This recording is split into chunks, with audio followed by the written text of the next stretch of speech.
Fala, meu aluno! Fala, minha aluna! Muito bom dia, boa tarde e boa noite. Professor Arthur Ferreira, vamos dar continuidade à nossa Lei Maria da Penha, beleza? Estávamos aqui, violência física, né? Começando pela violência física, vamos desmiuçar cada tipo de violência. Professor, o que seria essa violência física?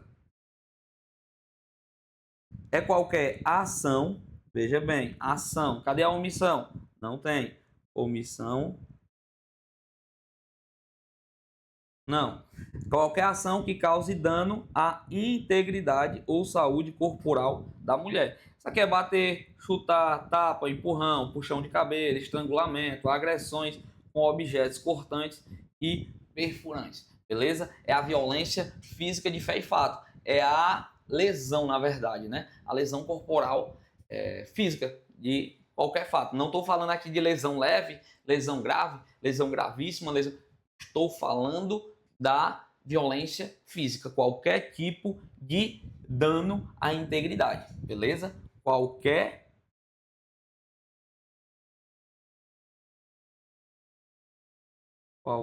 dano. Esquece esse negócio de lesão leve, lesão grave, lesão gravíssima, qualquer um, beleza? Não precisa deixar necessariamente marcas aparentes.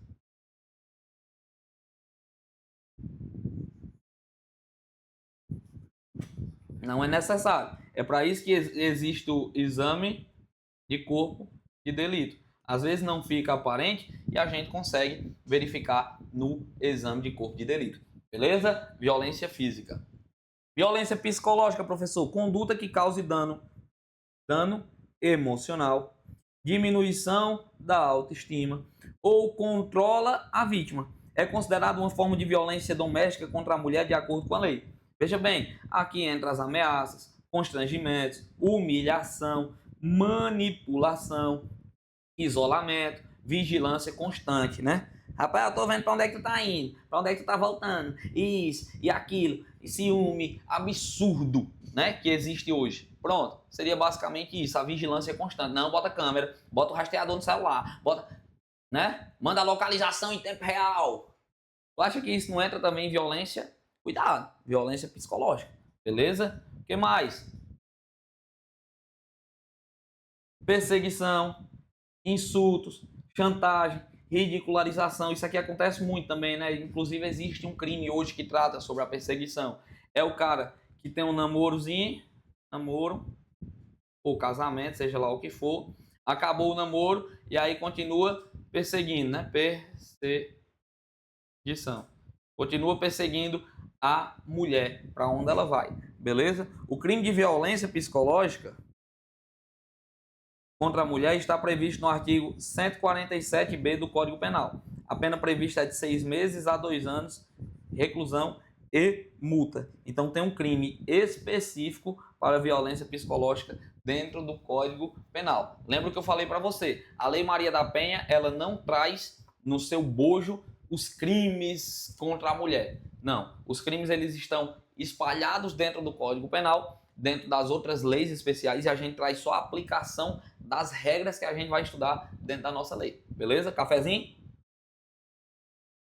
Cuidado. O que mais? Sexual e patrimonial. Sexual. Violência sexual é entendida como qualquer conduta que constranja a presenciar, a manter ou participar de relação sexual não desejada, é claro, mediante intimidação, ameaça, coação, uso da força, ou induzir a comercializar ou utilizar de qualquer modo a sua sexualidade, impedir a senhora de usar qualquer método contraceptivo ou que force ao matrimônio, né? Vou forçar a ser mãe, vou forçar a engravidar, a gravidez, ao aborto, a prostituição, mediante coação, chantagem, suborno ou manipulação, ou que limite ou anule os exercícios dos seus direitos sexuais reprodutivos. Tá? Violência sexual também é importante, um rol muito grande. Você não precisa decorar, você precisa entender, beleza? As regras eu trago aqui para vocês que vocês não podem confundir, mas questão do rol em si precisa entender. Não gosto muito desse decoreba não. Entende? Agora vamos lá.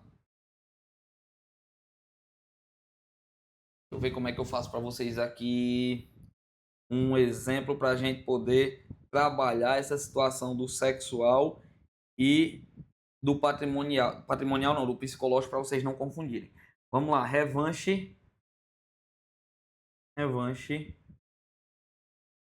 pornô.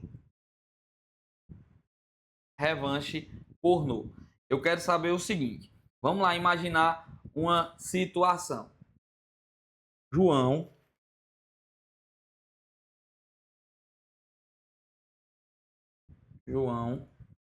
terminou o namoro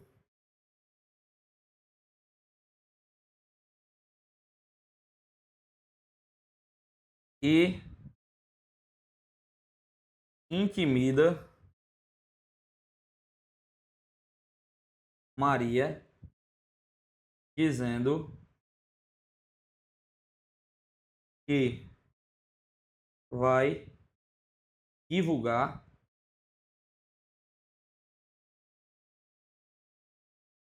suas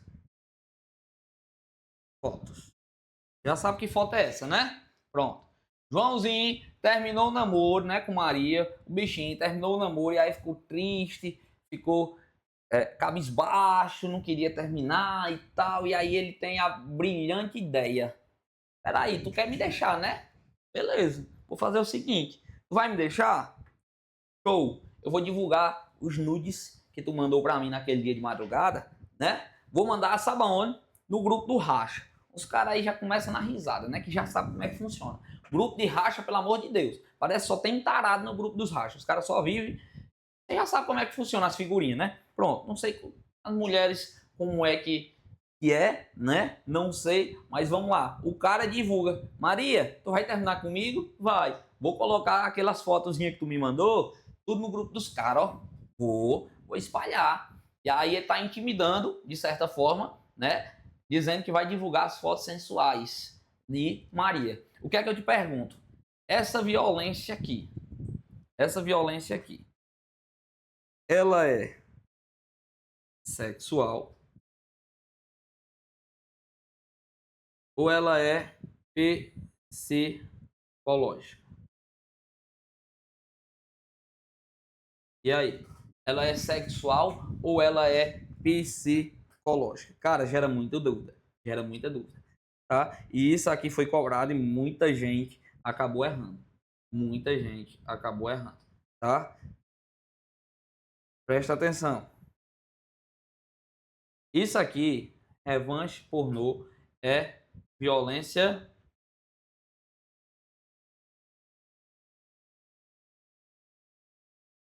psicológica. Tá? Concorda comigo que entra aqui, ó? Eu tô ameaçando. Eu tô constrangendo a pessoa.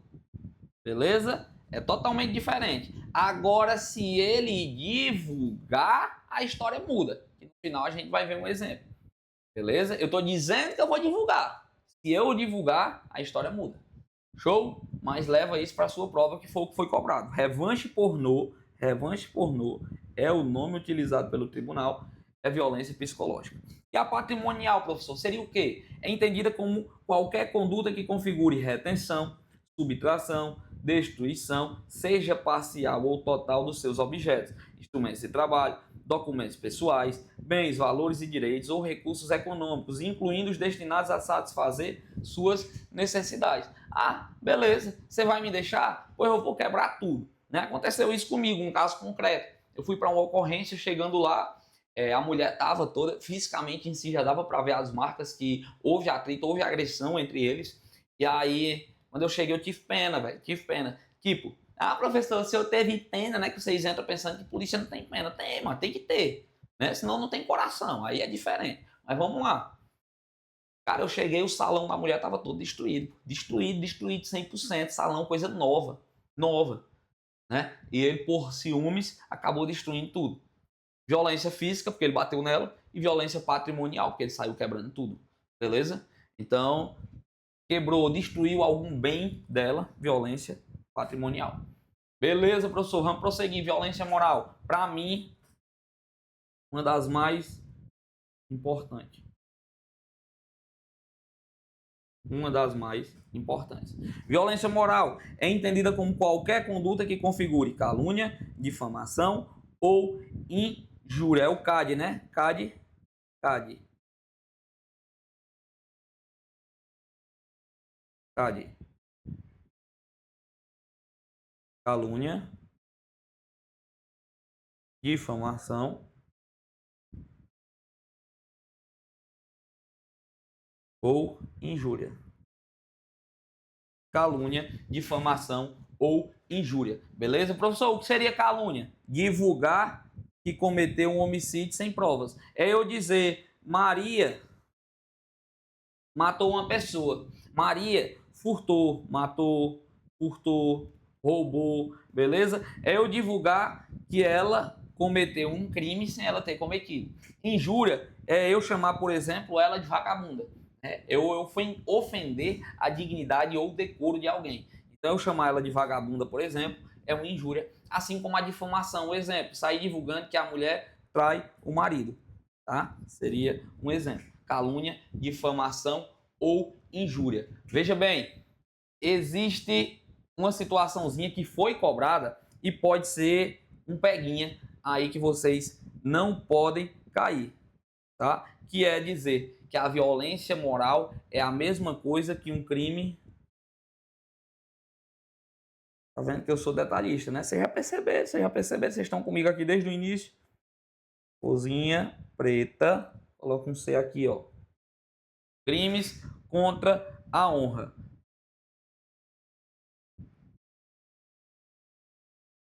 Beleza? Por quê, professor? Porque lá no Código Penal existe o crime. Lá no Código Penal existe o crime de calúnia, difamação ou injúria. E esses crimes são os crimes contra a honra, tá? Então, a banca ela trouxe que a violência moral é a mesma coisa que crime contra a honra. E eu quero que você leve isso para a sua prova. Que violência moral é a mesma coisa que dizer que é um crime contra a honra, porque o crime contra a honra é calúnia, difamação e injúria. Violência moral, calúnia, difamação ou injúria. Vamos lá, coloca o conceitozinho aí, né, para vocês. Imputar um crime sabendo que não cometeu. Difamação é atribuir a alguém um fato que ofende a reputação. Ofender a reputação. Você colocar o conceito. Né? Eu trouxe só exemplo. E a injúria é ofender a dignidade ou decoro. Ofender a dignidade ou decoro de alguém. Normalmente, geralmente, são com palavras e expressões que atingem a pessoa mesmo. Pode ser qualificada se envolver violência, raça, cor, né? A gente vai, a qualificada hoje, ela vai lá para dentro do racismo, beleza? Coloca esse conceitozinho aí que é importante para vocês também. Show, professor, vamos prosseguir, vamos andar, né? Formas de violência doméstica e familiar. O rol é meramente exemplificativo. A partir do momento que eu trago isso para vocês, vocês sabem que, por ser explicativo, a qualquer momento eu posso incluir outras formas de violências que não estejam expressas necessariamente dentro da nossa lei. Isso é diferente, você já sabe, de um rol taxativo. Rol taxativo eu não posso mudar, é tudo que está na lei, né? Que também pode ser chamado de rol exaustivo. Beleza? É diferente, isso aqui não cabe. Porque ela é exemplificativa. Show! Vamos prosseguir. Assistência à mulher em situação de violência doméstica familiar. Veja bem, a lei traz que o juiz assegurará a mulher em situação de violência doméstica familiar para preservar sua integridade física e psicológica, o REMA, tá? Você vai lembrar do REMA.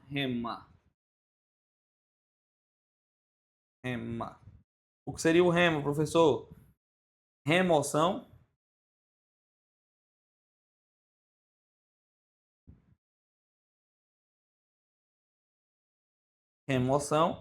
e o outro é a manutenção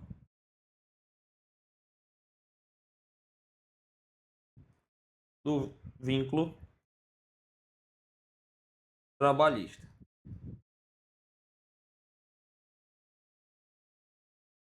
Tá? Já começamos aqui a falar um pouco sobre a assistência à mulher em situação de violência. Veja bem, se ela for servidora pública,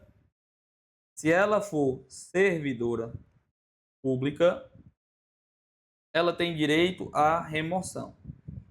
Professor, o que seria a remoção? É você estar trabalhando em Juazeiro do Norte e por conta da violência, por conta do problema todo, nós vamos remover você do seu órgão de Juazeiro do Norte e vamos colocar lá para Fortaleza para ficar um tempo e tal. Pronto, seria basicamente isso, a remoção. Eu vou tirar de um lugar e colocar em outro, você não vai perder o cargo. Já quando eu falo de CLT, que se Deus quiser e permitir, você vai sair dela e vai virar um servidor público concursado, pistola na cintura e dizer que é polícia. Amém? Amém. Pronto, você vai sair disso aqui, em nome de Jesus. CLT. Aqui é para o CLT, tá? A mulher, ela tem um vínculo trabalhista, ela tem a carteira assinada. E aí ela vai ter direito à manutenção do vínculo trabalhista. Ela vai ser afastada, tá? E vai ter a manutenção do vínculo trabalhista quando necessário ao afastamento. Ó, por até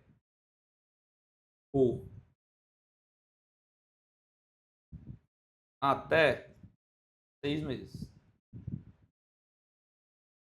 Tá? Por até 6 meses. Então aqui, meu aluno, seria o seguinte, ela vai ser afastada, tá? Ela vai ser afastada e vai ter a manutenção, vai continuar recebendo o cacau por até 6 meses. Professor, deixa de ser exagerado, por que diabo o senhor colocou esse até desse tamanho? Para tu não cair, cabeça, ó. Tá? Desse tamanho tu não cai não. Porque se a banca disser que ela vai ser afastada por um mês, tá certo. Que ela vai ser afastada por 30 dias, tá certo também. Que ela vai ser afastada por um dia, tá certo também. Não fica bitolado somente no número cheio de 6 meses que tu se lasca, tá? Até 6 meses. Então significa dizer que só não pode 7, tá? Se vier 7 meses, aqui não pode não. Mas é até 6, beleza? E também ela tem direito a outra coisa, o quê? Encaminhamento à assistência judiciária, ao juiz, quando for o caso, inclusive para eventual ajuizamento de ação de separação judicial. Dentro do juizado especial, ela consegue entrar com a ação de separação judicial, ela consegue o divórcio, tá? Ela consegue a anulação do casamento e a dissolução da união estável perante o juiz competente. Então, dentro do juizado, ela tem direito a isso também. 3 assistências importantes para você. Professor, veja bem, eu quero resumir um negócio aqui com você. Como é que eu faço para ficar aqui legal? Um espacinho aqui. Aqui, pronto. Vamos lá. A mulher ela foi afastada.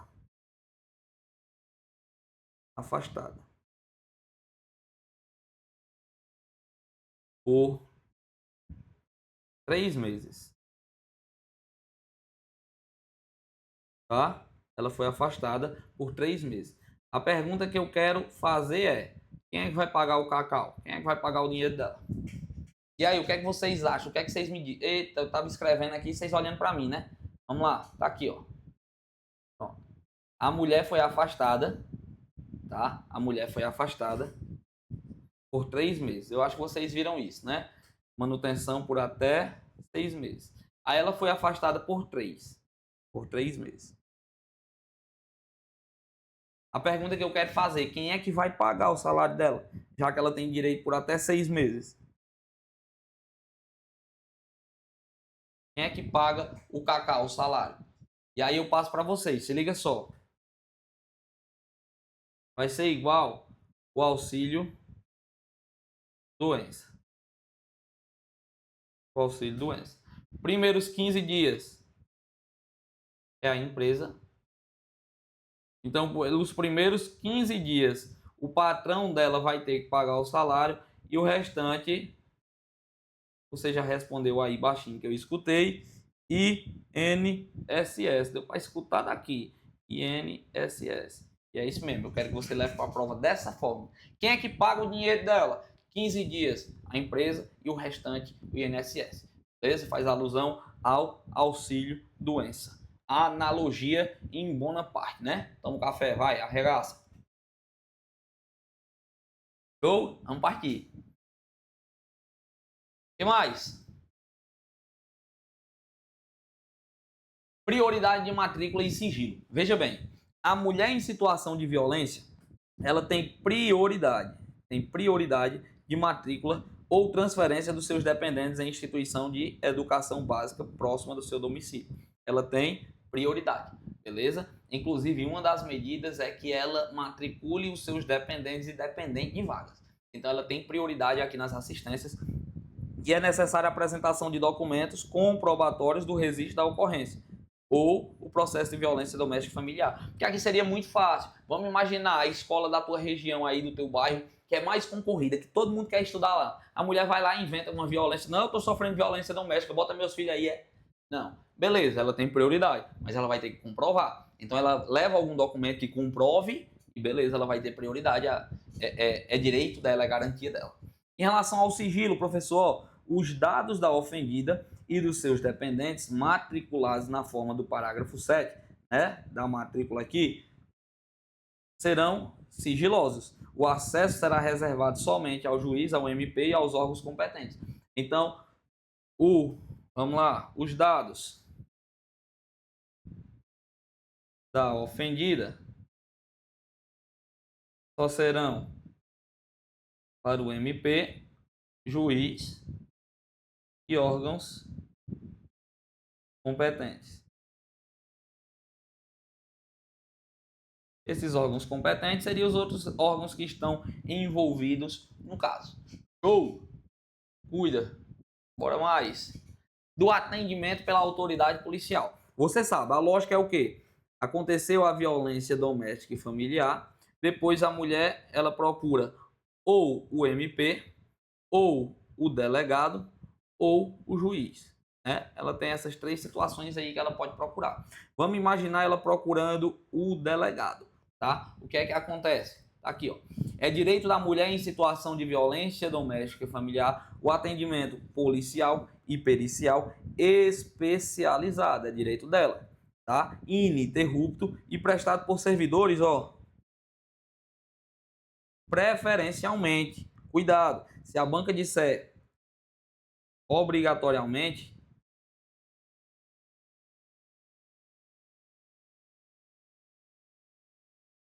você sabe que está errado. Preferência do sexo feminino. Previamente capacitado. Professor, então se a banca dissesse que um homem ele pode atender a mulher em situação de violência doméstica e familiar, mesmo que seja um atendimento especializado e ininterrupto, ele pode ser homem? Pode, porque a lei traz preferencialmente, tá? É preferencialmente, beleza? Mas tem que ter bastante cuidado quanto a isso. Preferencialmente, isso aqui, cara, ó, cai demais.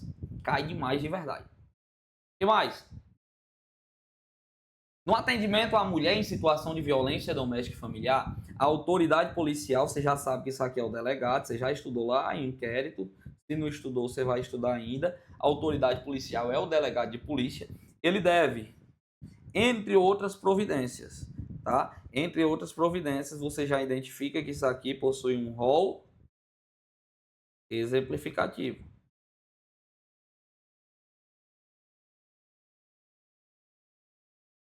O que é que ele pode? Ele deve, na verdade, garantir a proteção policial. Mas é sempre, professor? Não. É quando necessário.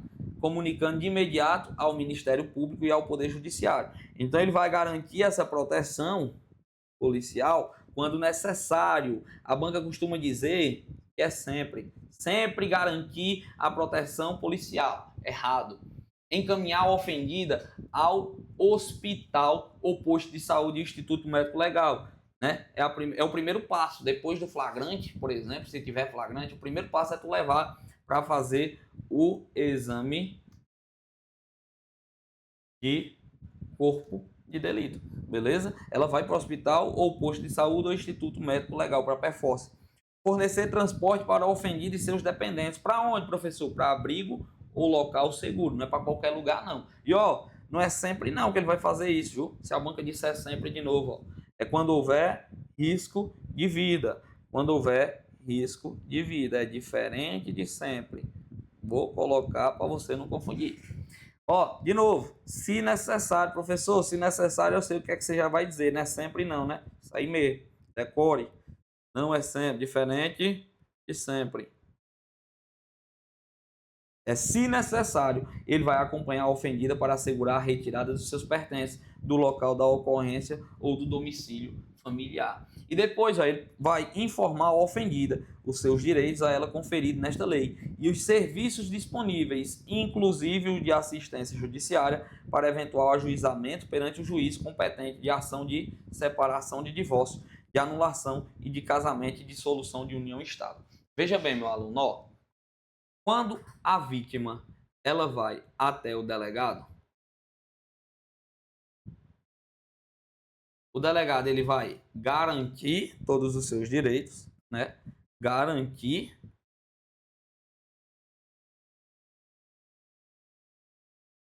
os seus direitos. O delegado ele tem que evitar a revitimização, né? A revitimização secundária aí que ocorre muito. E outra, ele vai comunicar, ele vai comunicar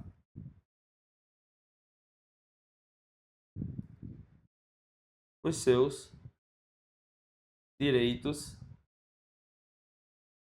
disponíveis. Veja bem, ele vai simplesmente comunicar. Muita gente acha que o delegado de polícia ele é responsável por aplicar a medida protetiva. Ei, tem uma medida aqui que a gente vai aplicar aqui agora e tal. Peraí. A vítima vai ao delegado, ele vai comunicar. Olha aqui o que a lei traz, ó. Ele vai comunicar, ele vai informar para ela que ela tem direito. Quem tem legitimidade para pedir uma medida protetiva é a vítima e o Ministério Público. Veja bem, nós vamos estudar as medidas. Nós vamos estudar cada um e você vai entender quais são as medidas que protegem ela, quais são as medidas direcionadas para o ofendido. Mas escute o que eu estou te falando. Somente ela ou o Ministério Público tem legitimidade para pedir. Então o delegado ele vai informar para ela, você tem direito, sabe o quê? Ao afastamento do lar. Você tem direito, sabe o quê? Aí ele aplicar sei lá, provisão de alimentos, né? Alimentos provisórios. Você tem direito a um afastamento dele do local de convívio. Você quer? E aí se ela disser quero, né? Aí nós vamos para cima e vamos solicitar a quem pode, que é o juiz. Veja bem, mais uma vez, para que você não confunda, o delegado de polícia ele vai comunicar ou informar dos seus direitos. Beleza? Entendi, professor. Show de bola. Pô, vamos continuar? Vamos? Bora. Atendimento ainda pela autoridade policial. Em todos os casos de violência doméstica e familiar contra a mulher, feito o registro da ocorrência, ó, feito o registro da ocorrência, deverá a autoridade, de imediato, seguir os procedimentos sem prejuízo daqueles previstos no Código de Processo Penal. Ó, ele vai ouvir a ofendida, ele vai lavrar um boletim de ocorrência, lembrando que eu não preciso de boletim, nem mesmo de um inquérito policial para aplicar uma medida protetiva, por exemplo. Tá? Ele vai reduzir a representação a termo, ele vai colher as provas que sirvam para análise dos casos, ele vai remeter ao juiz o pedido da concessão de medidas protetivas. Acabei de falar para vocês, né, que o delegado informa, vítima aceita, o delegado pede ao juiz. Vamos ver isso desmiuçado bem direitinho, tá? Então ele vai pedir essa medida protetiva ao juiz em 48 horas. E o juiz decide também em 48. É importante esse prazozinho, tá? Depois ele vai determinar a realização de exame de corpo de delito. Ele vai ouvir o agressor também, tá? É importante as testemunhas, identificar o agressor e juntar seus antecedentes criminais e remeter os autos do inquérito ao juiz e ao Ministério Público. Essa é a ordem dos serviços, das atividades prestadas pelo delegado de polícia. Beleza? É isso aí, senhores. Acredito eu que deu para entender bastante. nós já estamos prosseguindo bastante. Vocês estão vendo que eu mudei um pouco a didática para ser trabalhada essa Lei Maria da Penha, porque nós estamos falando de uma banca funéssia, uma banca literal, uma banca que vai muito pegar vocês nos detalhes. Vai não, vai tentar pegar vocês, porque você que está assistindo essa aula agora, você vai sair muito bem preparado daqui. Por isso que em vez de trazer só bizu e só um material mais enxuto, eu trago muito para vocês a letra de lei, para mostrar para vocês na prática como é e você não confundir. E você sabe muito bem que você tem que alimentar o estudo comigo, juntamente com a sua letra de lei, para ficar um negócio completo. Então estuda essas aulas, depois vai para a letra de lei, para ficar um negócio bacaninha de verdade. Beleza? Que espero na próxima aula para a gente dar continuidade à Lei Maria da Penha. Tamo junto. Valeu. É nóis.